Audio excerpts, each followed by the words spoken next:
Buenas noches, estamos en Créditos y Consumo, gracias por su preferencia. Queríamos a partir de este programa comentar a los televidentes del mismo que hemos resuelto con la producción del programa en los próximos, ya sea en este como en los próximos programas venideros, cambiar un poco la temática de las entrevistas que venimos realizando generalmente de modo presencial. La situación complicada del COVID nos obliga a cambiar un poco el esquema del programa, pero de forma temporal. Básicamente estamos con varias complicaciones en todo lo que es invitación a nuestro programa de varias y destacadas personas del mercado financiero que hoy en día están obviamente preservando su salud, están prefiriendo realizar entrevistas de forma a distancia, a través de plataformas tecnológicas. Comprendemos la situación y consideramos prudente desde la producción del programa establecer y generar el método, la forma de entrevista a modo distancia. Utilizaremos plataformas tecnológicas a fin de estar llevando, como siempre, a nuestro televidente varios temas relativos al mercado financiero en nuestro país, al mercado de inversión extranjera, a la situación política, económica y también a varias regulaciones generadas del sector financiero que atañen y que influencian de alguna u otra forma en el mercado financiero de nuestro país. Luego de la presentación estaremos iniciando este programa y esta serie de programas con las primeras entrevistas que espero sean de su agrado. Gracias por acompañarnos una vez más. Créditos y Consumo. Auspician VIXA. Crediágil. Credisolución a tu alcance. Carsa. Ibiza. Serfín, creciendo juntos. Universo de Créditos y Consumo. SDM Créditos. Electrobam. Apoya Dr. Valé.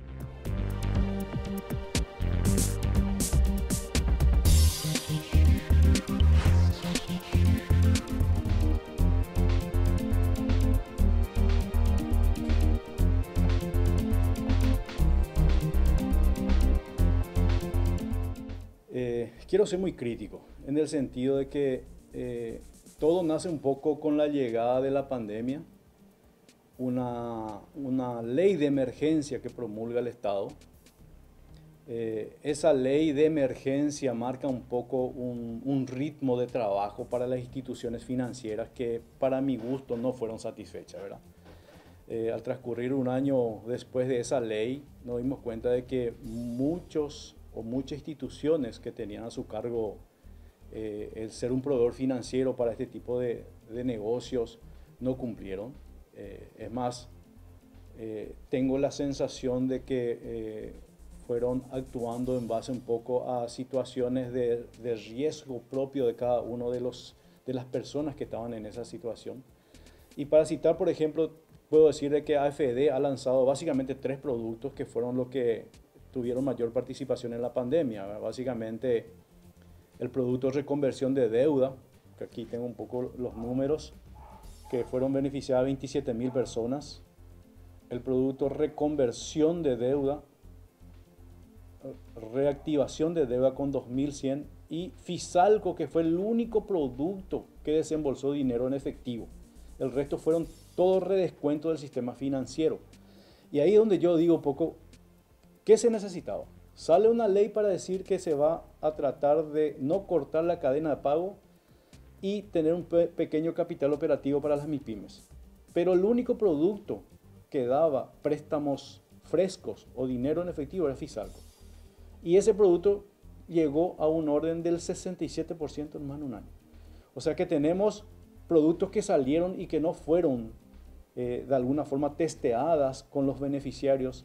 Y ahí veo un poco el actuar, la transmisión del actuar del presidente de la República y sus colaboradores allegados, en el sentido de que sale una resolución y 2 días después, contrastado con la situación, digamos, de los actores, se cambia de vuelta la resolución, ¿verdad?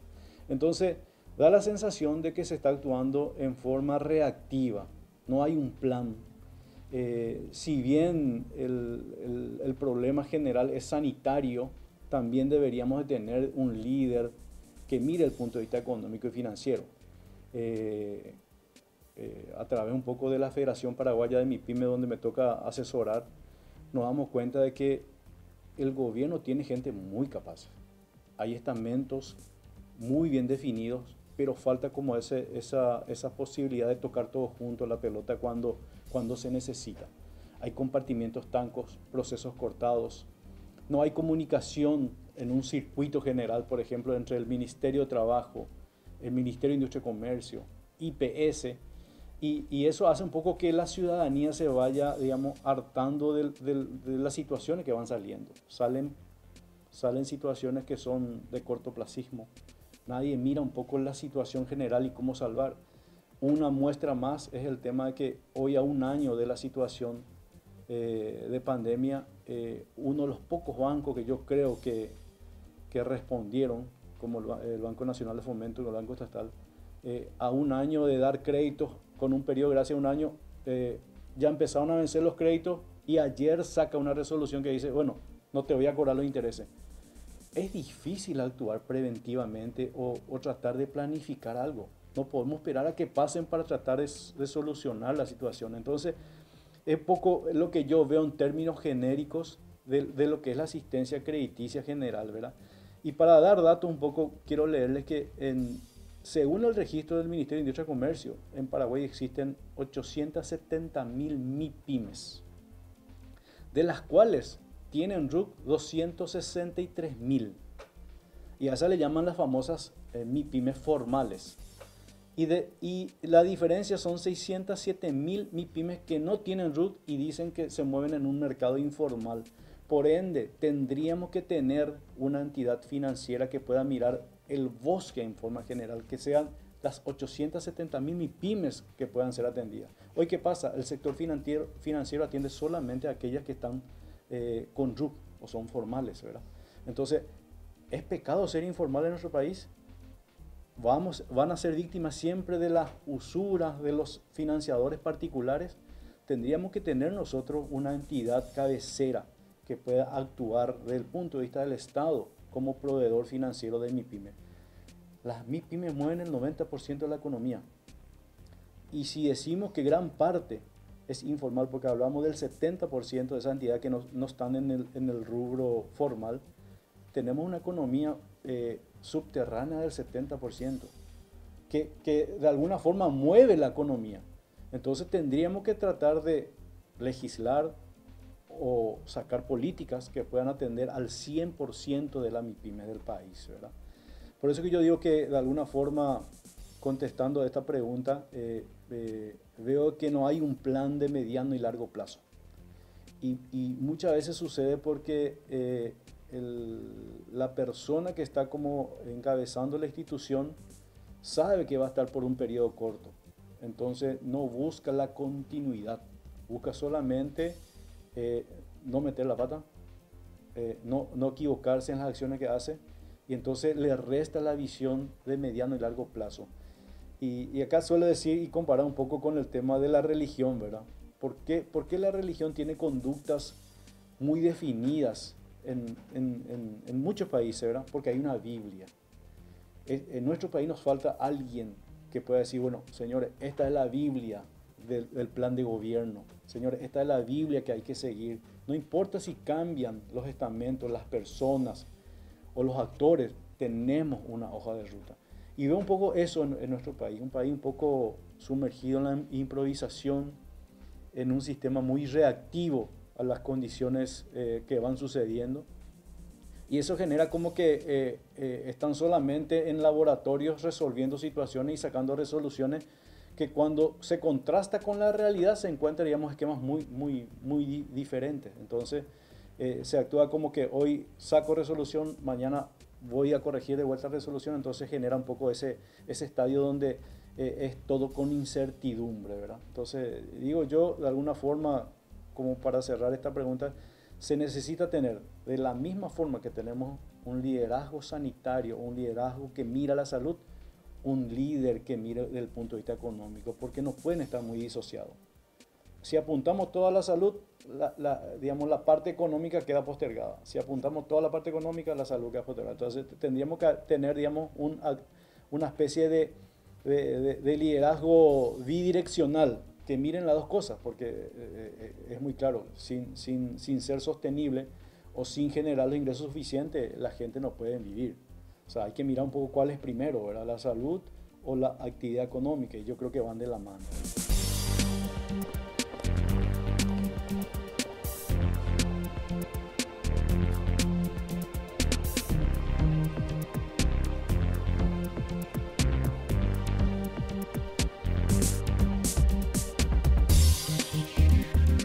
Bueno, con respecto a esa pregunta, y un poco también refrendando lo que dije al inicio,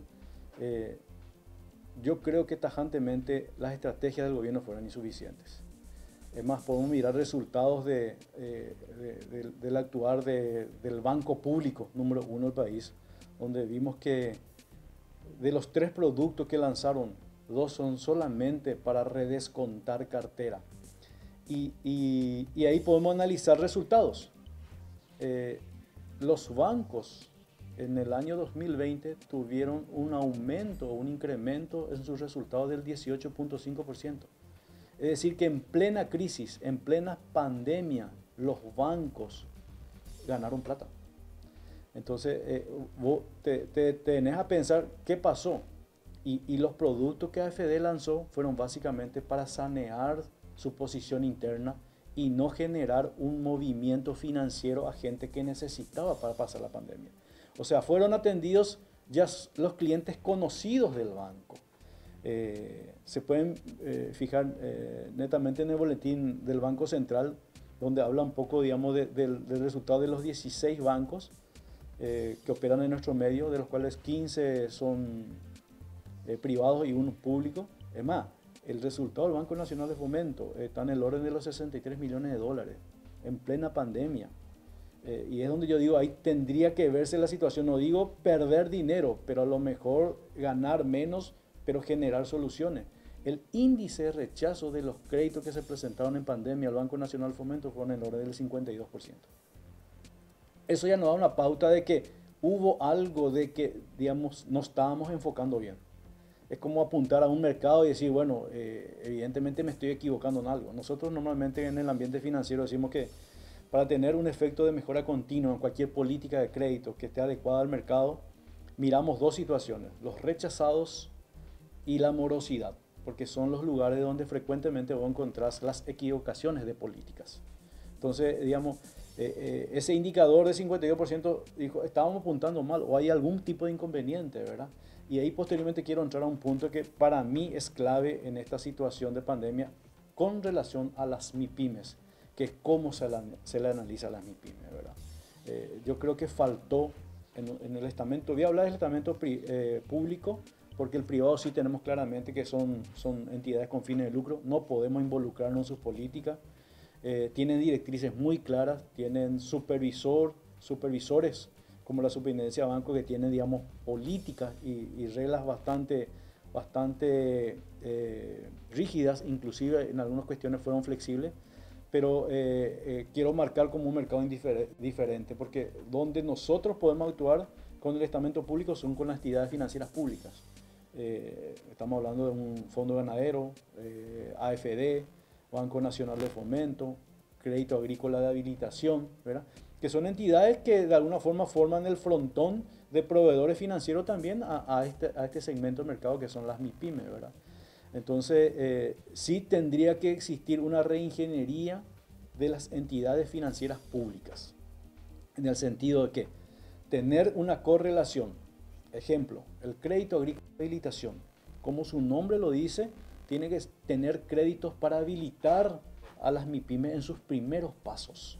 Es una entidad no regulada, o sea, no se rige por la ley de banco ni tampoco por otras cuestiones, digamos, una entidad, digamos, que puede funcionar libremente en el mercado financiero y de alguna forma puede tener un rol demasiado importante en establecer la formalidad que vimos en la pregunta anterior, donde el 70% informal.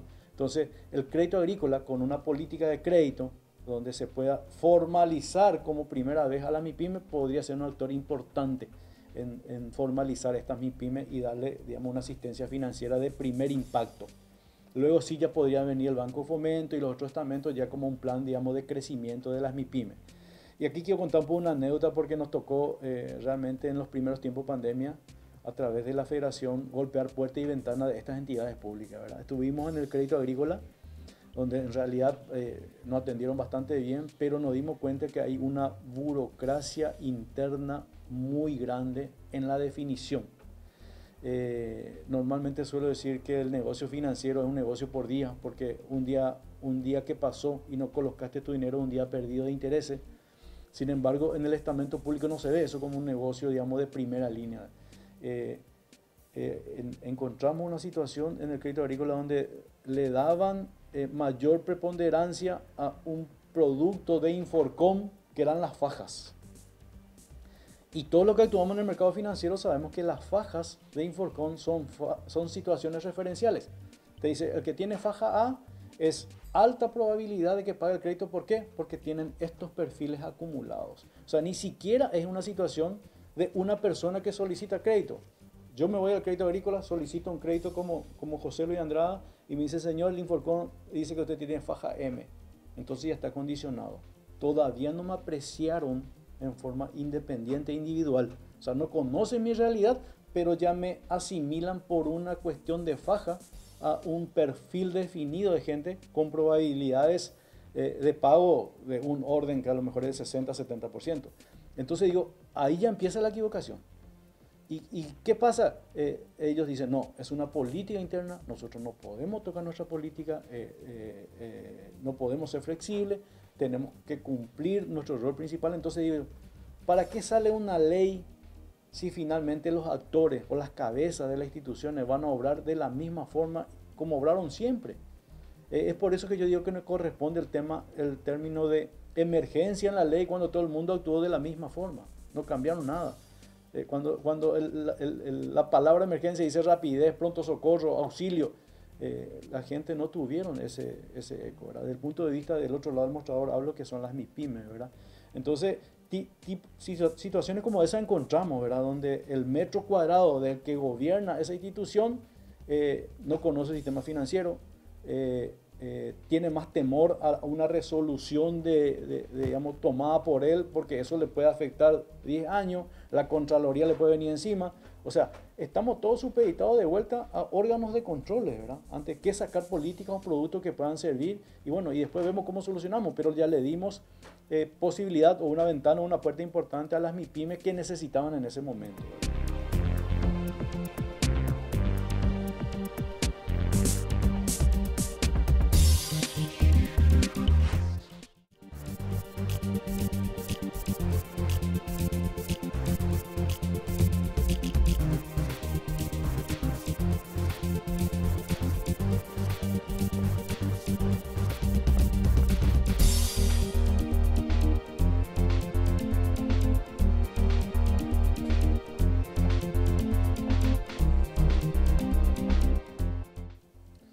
Bueno, para fomentar la desburocratización yo creo que se necesita una reingeniería de todas estas entidades públicas financieras, ¿verdad?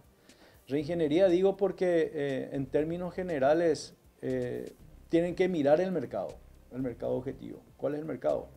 Y en principio lo que hoy nos toca un poco traer a colación acá en esta mesa es que las MIPYME necesitan un proveedor financiero, porque si no son sujetos de un mal análisis, sujetos de préstamos muy onerosos, muy caros, porque no tienen cabida. Normalmente las MIPYMEs, por su estado de informalidad, en mayor porcentaje son víctimas de los famosos usureros, ¿verdad? Son los que finalmente le dan el crédito. Y es ahí donde yo digo, tenemos que copiar a lo mejor políticas como la que hacen los usureros, ¿verdad? ¿Cuál es la diferencia? Que el usurero, para dar crédito, conoce tu negocio, sabe de dónde sos, tu antecedente familiar, qué bienes patrimoniales tenés, y después te decide el otorgamiento del crédito. Sin embargo, el sistema que se aplica hoy es, primero veo la formalidad, si vos pagaste IVA o no pagaste IVA. Te tenés tu patente, tenés tu balance y después veo si sos sujeto de crédito. Entonces digo yo, hay que copiar con esta reingeniería lo que está funcionando bien. Y funciona bien el sistema de crédito de las personas particulares. Por eso le dan crédito, por eso vive la gente. Entonces, esta reingeniería debe contener un área donde puedan aplicar una tecnología de crédito acorde al sector, donde puedan palparse la realidad de lo que vive hoy el microempresario, en su entorno, en su negocio, en su familia, porque están muy involucrados muchas veces la familia con, digamos, con el negocio. No se distingue muchas veces cuál es el ingreso del negocio, cuál es el ingreso de la familia, cuál es el gasto de la familia, etcétera, etcétera. Entonces, lo que se necesita en realidad es un plan donde se pueda aplicar la tecnología crediticia adecuada según el apetito de riesgo de las instituciones. Y acá quiero hacer un poco de historia porque yo vengo un poco también formado en el mundo de las microfinanzas. En el año 96 en Paraguay aterriza un proyecto del BID, cuyo estructurador u organizador fue la UTEP del Banco Central del Paraguay. Habían seleccionado entidades financieras del mercado donde le enseñaban a tener una tecnología de crédito acorde al mercado que atienden. Si el mercado era informal, la tecnología de crédito buscaba herramientas desde el punto de vista de razonabilidad para ver si este sujeto de crédito podía ser beneficiado con una operación de crédito. Entonces es como que se generaban oficiales de campo para entender la realidad del microemprendedor.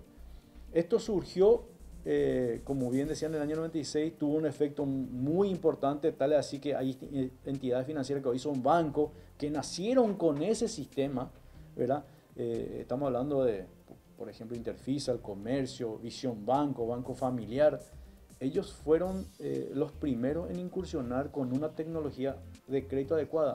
¿Qué pasó? Que el mercado le obligó a ir creciendo, entonces dejaron el segmento de las MIPYME.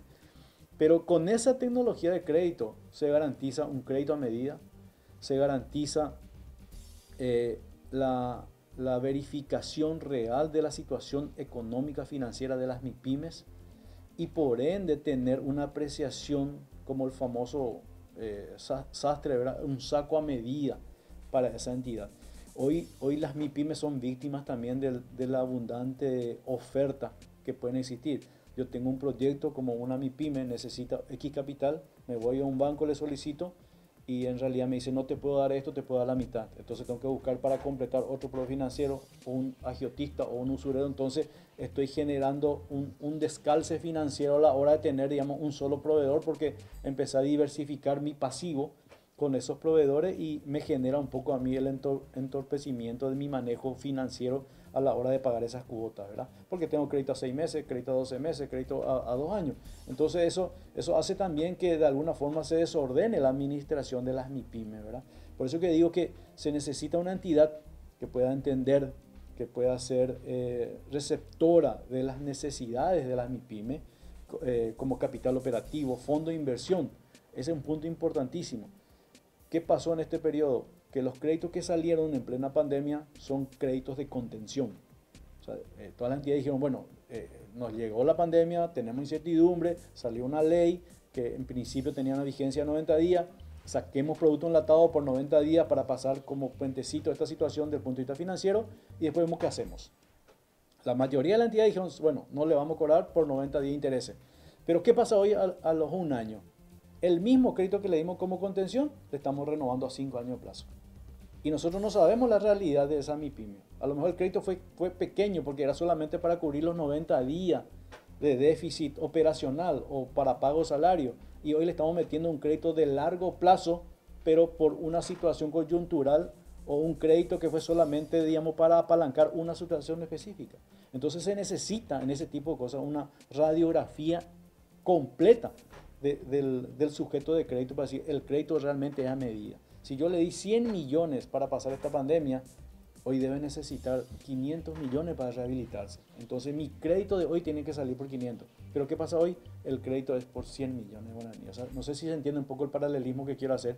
Entonces es como que otra vez en forma parcial el sistema financiero atiende, otra vez como que de alguna forma retasea recursos financieros del segmento y por ende va cayendo y va perjudicando un poco la performance desde el punto de vista de voluntades de pago para este segmento de mercado.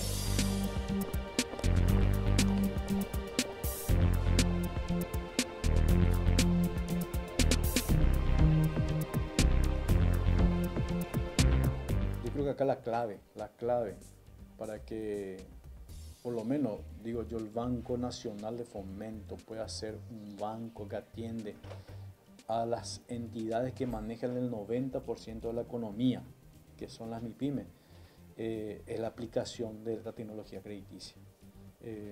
Yo tengo entendido que ellos están armando una estructura o una sucursal para que atiendan exclusivamente a estas MIPYME, pero no tengo conocimiento de que están cambiando políticas internas para adecuar su estructura, ¿verdad? Esta tecnología funciona básicamente midiendo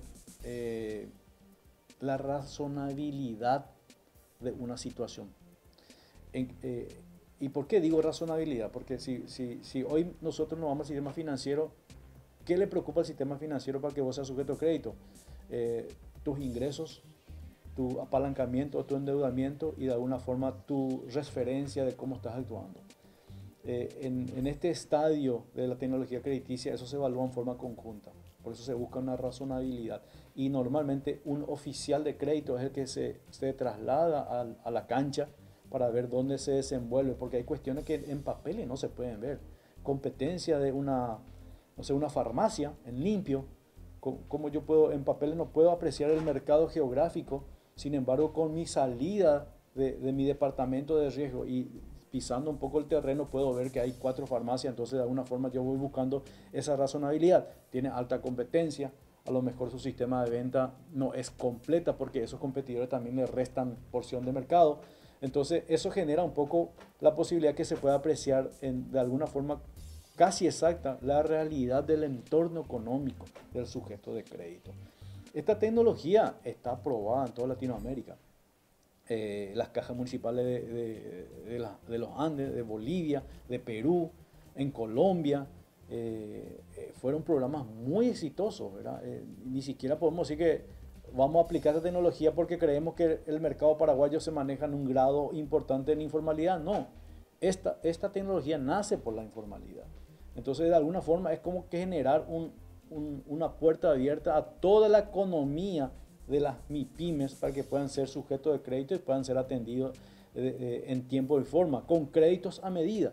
Porque si algo aporta a esta tecnología es que no podés darle crédito más de lo que necesita las MIPYMES. Por justamente el exhaustivo análisis que se le hace en búsqueda de la razonabilidad. Porque en realidad, ¿qué es lo que desarrolla un analista de crédito con el tiempo? Yo digo el olfato, ¿verdad? El olfato porque es como que todo el día está mirando carpeta a carpeta y va desarrollando una percepción. Ahí es donde pone un poco, digamos, el lado subjetivo a una resolución de crédito, porque muchas veces se ve papeles, documentos, números, y digo, bueno, razonablemente creo que estos números son veraces, marca una realidad y el flujo de caja me dice que puedo aprobarle un crédito de X monto. De la misma forma de que se busca la razonabilidad solamente en el esquema documental, esto busca en la calle esa apreciación. Cómo se desenvuelve esa MIPYMES, cómo se maneja internamente. Y acá quiero contar una anécdota y también un tips de cómo nosotros, en la época que habíamos hecho el curso en el Banco Central, nos decían, porque eran profesores peruanos que venían ya con una suerte de experiencia, decían, para ver el reflejo económico o el orden económico de una MIPYME, cuando le visitas, tenés que visitar el baño y la cocina. Porque ahí vos ves el orden interno. Si encontrás un baño sucio, si encontrás una cocina sucia, normalmente es tendencia de que también sea desordenado en el cumplimiento de sus obligaciones financieras. Y eso no podemos poner en un análisis de crédito, ¿verdad? Solamente se puede desarrollar cuando vos le visitas, le conoces, le ves. Entonces genera esa razonabilidad que suelo decir que es lo que un poco el componente importante del oficial o de la persona, el analista de crédito que sale al campo. Entonces, eso se necesita aplicar. Ahora, para hacer eso necesitamos la formación de este tipo de de personas en el campo, ¿verdad? Entonces, de alguna forma debe haber también una escuelita, ¿verdad? Porque hoy, yo digo, hay dos lugares donde cuando uno da sus inicios laborales, quiere actuar, no sé cómo puede hacer para formarse. Quiero ser gerente de un banco. ¿Dónde? ¿En qué universidad me voy a estudiar para ser gerente? No hay. Solamente la experiencia y el transcurso de tu antigüedad en el banco te dan esas posibilidades. Hoy quiero ser oficial de crédito de mi pyme para manejar esta tecnología. No hay un centro de formación, no hay un instituto donde yo me pueda hacer ese tipo de cursos y charlas. Solamente son las escuelitas internas que hacen las propias entidades, ¿verdad? Yo les cuento que yo, por ejemplo, hice mi tesis sobre las microfinanzas en Paraguay y en el mercado financiero hay más de 700 oficiales de crédito que hacen este trabajo. Muchísimo de ellos en forma empírica. Muchísimo un poco más técnico. ¿Por qué? Porque tuvieron la primera camada fuerte de esta inducción que hizo el Banco Central y fue, digamos, un poco decantando con el tiempo, ¿verdad? Pero se fue perdiendo. Entonces, un poco para responder a la pregunta es reeditar la tecnología de crédito, que fue una propuesta del Estado por un convenio con el BID. Lastimosamente se fue perdiendo esa aplicación, aunque hay entidades que todavía lo aplican de alguna forma, pero tendría que ser el elemento porque es la única forma en apreciar la realidad de la situación de las MIPYME en Paraguay. Otro esquema no veo. Si apostamos netamente a la formalidad, estamos retaseando gran parte del mercado, como el número que vimos, que el 70% del segmento vamos a dejar de lado. Entonces digo, tiene que haber un estamento donde se pueda decir, bueno, necesito tener participación en esta porción de mercado informal, entonces vamos haciendo. El crédito agrícola se puede encargar perfectamente de los primeros créditos. El segundo crédito ya pasa al Banco Fomento y después ya generamos la bancarización. Y esto también da como resultado el tema de la educación financiera, que es también un papel clave en el adiestramiento de los sujetos de crédito. Porque cuando yo encuentro una persona que recibe dinero y está preparada con educación financiera, mi riesgo se minimiza. Porque quiere decir que tiene una cultura de manejo del dinero. Entonces, de alguna forma, es también un punto importante en la hora de evaluar a un sujeto de crédito. Participó de una educación financiera, tuvo curso, etcétera, etcétera. Entonces, eso también ayuda a que el rol de gobierno en la educación financiera pueda tener, digamos, un actor importante, no sé, en la erradicación de la pobreza. Existen las bancas comunales, o sea, muchos instrumentos financieros que pueden ayudar un poco a erradicar y a educar a la gente, ¿verdad?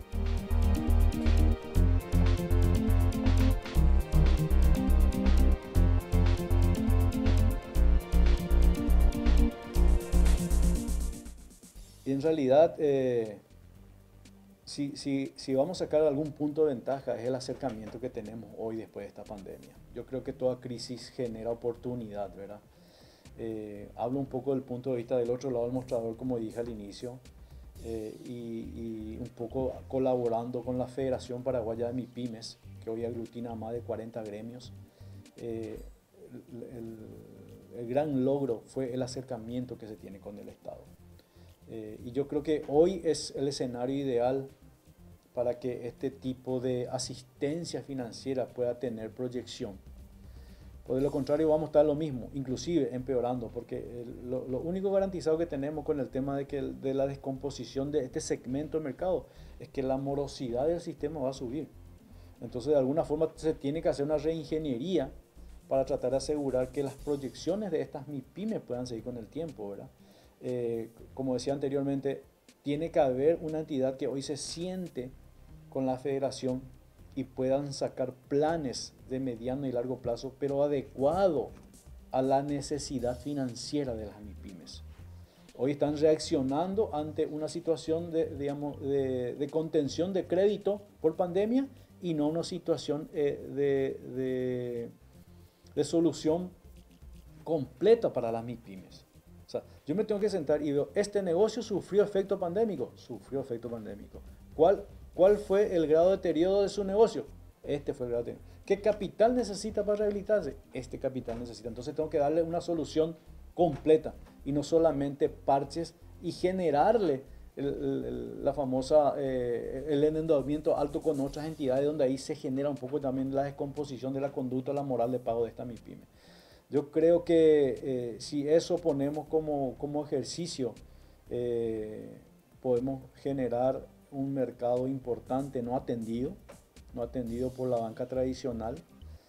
Por eso es que digo un poco para terminar, me parece que el estamento público financiero debe tomar este rol como una iniciativa principal y ser el que abastece desde el punto de vista de crédito a todo el sistema de las MIPYME en Paraguay, ¿verdad? Y no es que vamos a iniciar algo. Si el Banco Nacional de Fomento puede tomar esta aposta, ahí tenemos punto ganado, porque es un banco rentable. No es que empezamos con una cartera que no conocemos. O sea, tenemos márgenes para manejar. Se puede decir, voy a atender a X cantidad como plan piloto, como plan de prueba, ¿verdad? Estuvimos viendo en los números, por ejemplo, que casi 37.000 beneficiados tuvo los 3 productos de AFD. 8.000 fueron para clientes nuevos. Quiere decir que 29.000 se le dio a gente que ya estaban luego operando en el sistema. ¿Cómo le damos a esta gente que necesita hoy mantenerse dentro de una estabilidad microeconómica de su negocio? Solamente teniendo una entidad que pueda absorber esa masa de necesidades financieras, ¿verdad?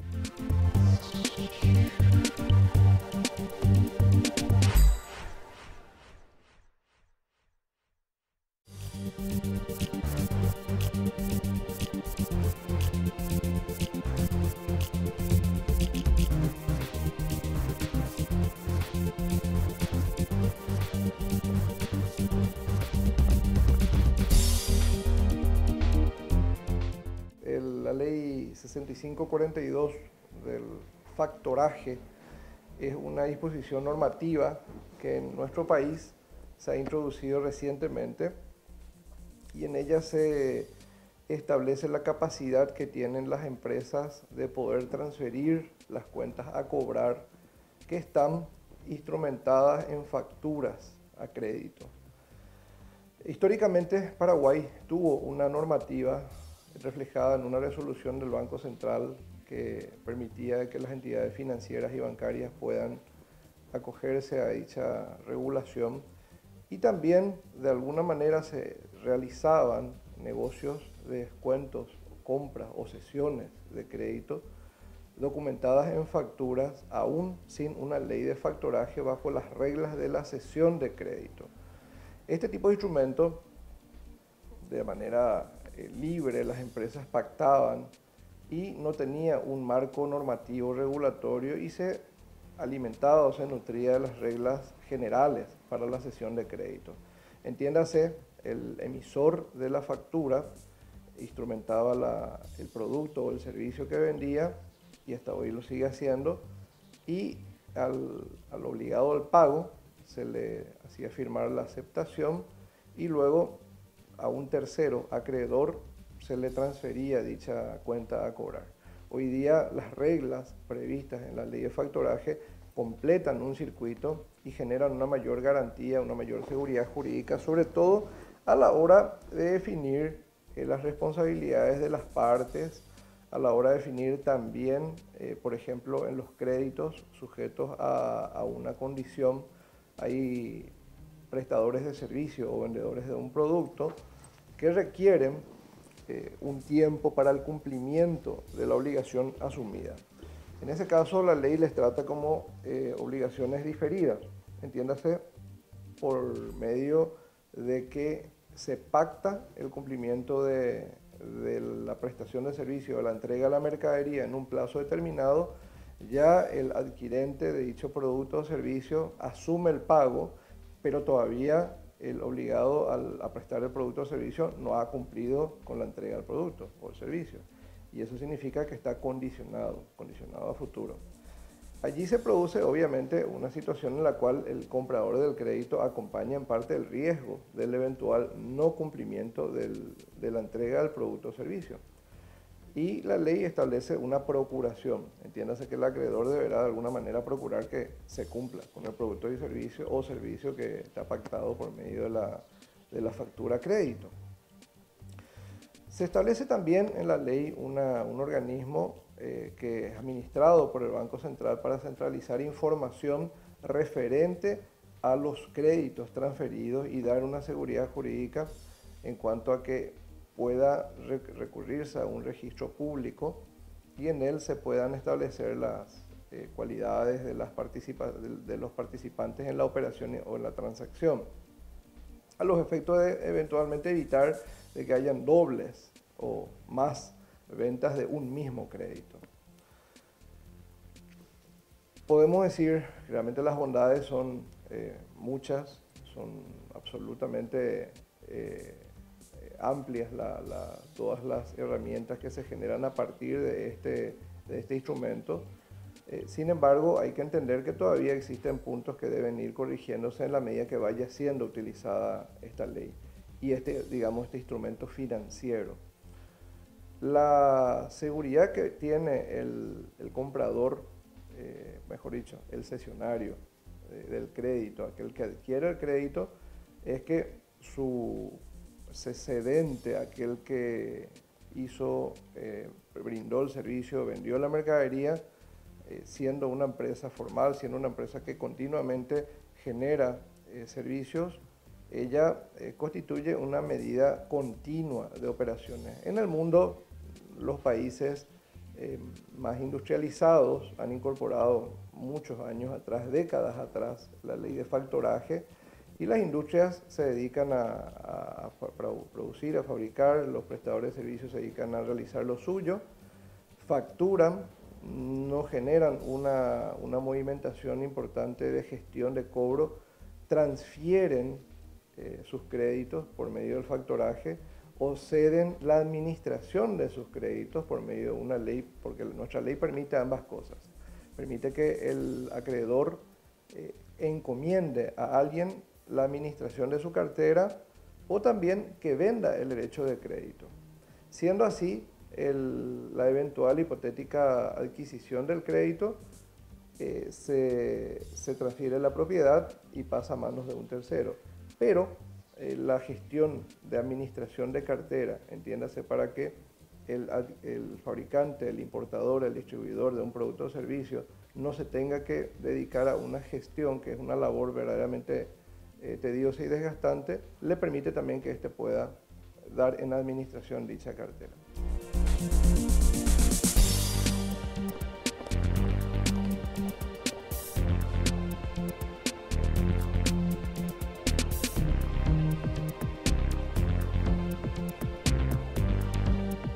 Bueno, lo que acaba de señalar, porque realmente, como habías señalado recientemente, la concentración de las tareas que las empresas pueden tener mediante este instrumento son dichas bondades. No estar pendiente de la gestión, porque mediante la ley de factoraje se encomienda la gestión de cobranza. Así como también por un precio razonable descontar el valor o vender la cartera, entre comillas, de la producción de la industria del servicio a alguien que compre toda la producción y que se dedique a ganar la diferencia entre el valor nominal del instrumento y una eventual tasa de descuento o un eventual valor, para no hablar de descuento, un valor inferior al valor nominal de la factura.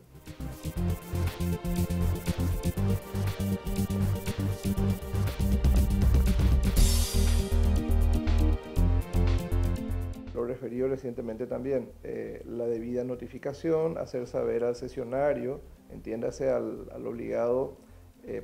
deudor cedido, que existe un cesionario. El deudor cedido ha emitido la factura, o mejor dicho, el emisor de la factura ha generado un crédito, cuenta a cobrar. Este tiene un obligado al pago, el aceptante de la factura. Este sujeto, deudor cedido, tiene un nuevo acreedor, y ese nuevo acreedor él no lo conoce hasta que le sea notificada la sustitución del acreedor. Por ende, con el cumplimiento de las formas que establece la ley, que realmente entre las opciones genera un telegrama, genera un correo certificado, no ha generado expresamente la opción de un correo electrónico o de una comunicación más moderna.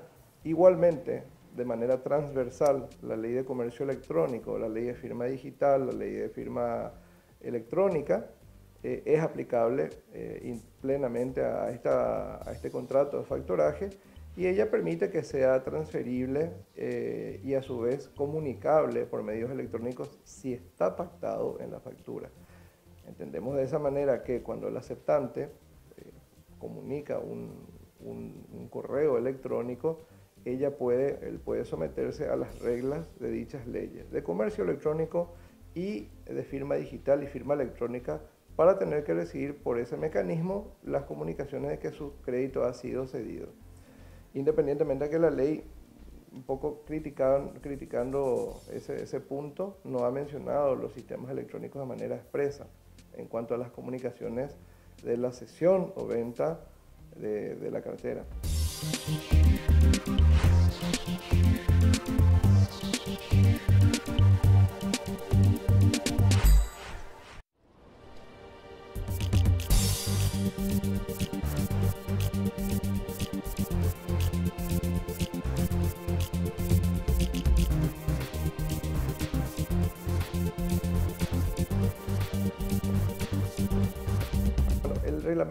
La reglamentación de estas asambleas telemáticas viene del decreto 3605 del año 2020, del año pasado, y en el marco de la pandemia, la Presidencia de la República y el Ministerio de Hacienda, por medio de la Abogacía del Tesoro, han establecido un mecanismo que lo celebramos desde el punto de vista de que las asambleas de las sociedades anónimas, así como de las demás sociedades que pueden acogerse de manera similar a las asambleas de las SA, todas las estructuras societarias y asociativas que requieren asambleas pueden utilizar esta plataforma prevista en este decreto. Este decreto realmente rigió expresamente el referido número de decreto hasta el 31 de diciembre del año pasado, pero fue extendido este año por un decreto que lo ha renovado en cuanto a su validez y aplicabilidad. Esta actividad, que normalmente tiene una particularidad, puede ser una asamblea ordinaria o puede ser una asamblea extraordinaria, todos los años genera en algunas estructuras societarias la obligación de ser celebrada una asamblea general ordinaria, que es la máxima autoridad de una sociedad anónima, y la misma resuelve aprobación de balances, nombramiento de autoridades, cuestiones rutinarias. En las asambleas extraordinarias se resuelven cuestiones, como su nombre la dice, no normales, no rutinarias, modificaciones de estatuto, aumento de capital, reducción de capital, liquidación anticipada, modificación de objeto social, apertura de sucursales en el exterior, cierre de sucursales, redomiciliación societaria. Hay empresas en el mundo que cambian de nacionalidad saliendo de un país y continuando su vida ante otra soberanía. Realmente son decisiones varias, innumerables, porque realmente la ley no establece un límite a cuáles pueden ser las asambleas extraordinarias. Todas estas que estamos diciendo, ordinarias y extraordinarias, están habilitadas para ser resueltas en una asamblea telemática. La presencialidad de las asambleas ha generado, obviamente, en el último año, mucha dificultad para poder llevar a cabo una asamblea de una sociedad o una entidad asociativa que requiere su concurso. Y esto, si bien es cierto, podemos entender de que ya en el año 2010 nuestro país ha introducido la ley de firma digital y firma electrónica, y luego ha introducido otros marcos normativos modernos en materia de comercio electrónico. Venía requiriéndose también la flexibilidad para la realización de este tipo de encuentros que puedan ser debidamente instrumentados, que generen seguridad jurídica mediante una grabación, mediante una forma indubitada de que las partes participaron, de que dieron su opinión, y que eso pueda nuevamente ser revisado con el tiempo mediante un archivo digital histórico, perenne, que no exista una limitación ni una descomposición de dicho antecedente, y con ello se garantice el buen funcionamiento y que se cumplan las decisiones tomadas en el marco de una asamblea.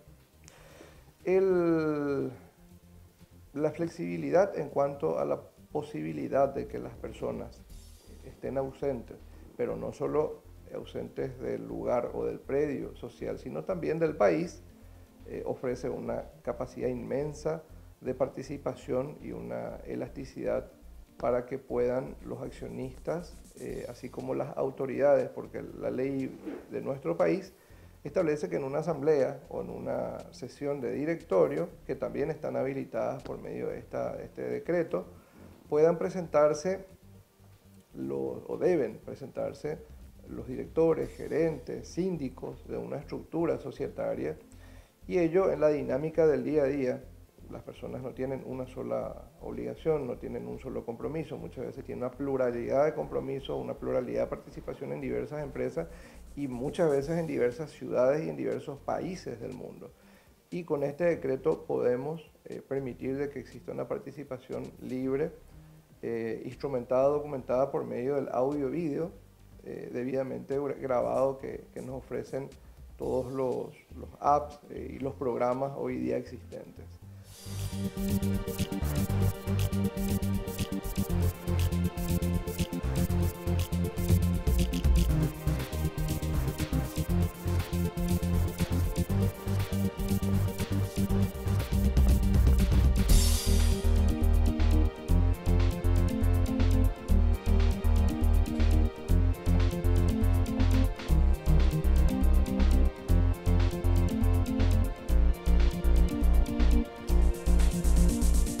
Realmente hay que hacer un cúmulo de disposiciones normativas vigentes para cada uno de estos puntos. Las publicaciones aún en nuestro Código Civil deben ser en diarios, papel de gran circulación por un plazo definido en la ley, deben ser por 5 veces publicados y con 10 días de antelación. Tienen una pequeña burocracia interna. En el mundo realmente ya se va cambiando ese modelo, se reducen los días, se reducen las publicaciones en los países que aún tienen vigente el modelo papel, y también, muy importante, es el principio de la Asamblea Universal. En las sociedades en donde están todos los socios, los 4 que todos somos socios estamos aquí presentes, y a quién le vamos a invitar por medio de un diario de máxima circulación. Entonces nos sentamos en esta mesa y procedemos a hacer nuestra asamblea, porque somos todos los accionistas. Esa Asamblea Universal aún es una deuda expresamente en la ley paraguaya y en algunas legislaciones del mundo, pero la gran mayoría ha incorporado la exhibición de avisos cuando existe 100% del quórum de los asambleístas o de los socios de una asamblea, de una sociedad, perdón. En ese sentido, sí, yendo a la posibilidad de que sean convocadas, se debe cumplir todavía con la carga papel, independientemente de las comunicaciones complementarias, correo electrónico, WhatsApp, llamadas telefónicas, que también se estila recordando a los accionistas o a los demás participantes que se necesita o se requiere que estén en la reunión asamblearia. Luego, la realización de la misma por medio del acceso digital señalado en la publicación ya puede ser 100% electrónico. La formulación de las actas firmadas digitalmente puede ser 100% electrónico. Todavía no tenemos en nuestro país la certificación de firma electrónica. Sí tenemos que la firma electrónica constituye un instrumento que requiere la fehaciencia. Entiéndase que no se presume que sea la firma del sujeto, como sí se presume, sin admitir, o sea, admitiendo prueba en contra, pero hay una presunción legal de que la firma digital pertenece a quien la ha estampado. Sin embargo, reitero, la firma electrónica, aquella que hacemos por un WhatsApp, aquella que hacemos por un Telegram, por un correo electrónico que no tenga firma certificada, es una firma electrónica. Y nos obliga también, y nos puede llegar incluso a condenar en el caso de que haya un incumplimiento a una obligación asumida por medio de una firma electrónica. Todos los días estamos contratando en e-commerce, estamos comprando, vendiendo a nivel nacional, a nivel internacional. Nos acogemos a normativas de proveedores regionales del Mercosur, a normativas de proveedores internacionales, intercontinentales, que tienen todos ellos una aplicación de normas que nosotros, cuando cerramos nuestra firma electrónica bajo otra soberanía, estamos aceptando someternos a esas reglas. Estas fueron las entrevistas de este programa que las hemos realizado a modo distancia. Estaremos en los próximos programas realizando otras entrevistas del mismo tenor con la misma intención de llevar a los televidentes información precisa y real del mercado financiero de nuestro país. Gracias por acompañarnos en Crédito de Consumo. Lo esperamos el próximo programa a la misma hora por Canal Pro.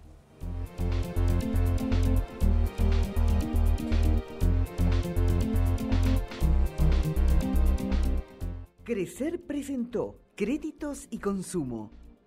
Auspician VIXA. Crediágil. Credisolución a tu alcance. Carsa. Ibiza. Serfín, creciendo juntos. Universo de Créditos y Consumo. SDM Créditos. Electrobam. Apoya Dr. Valé.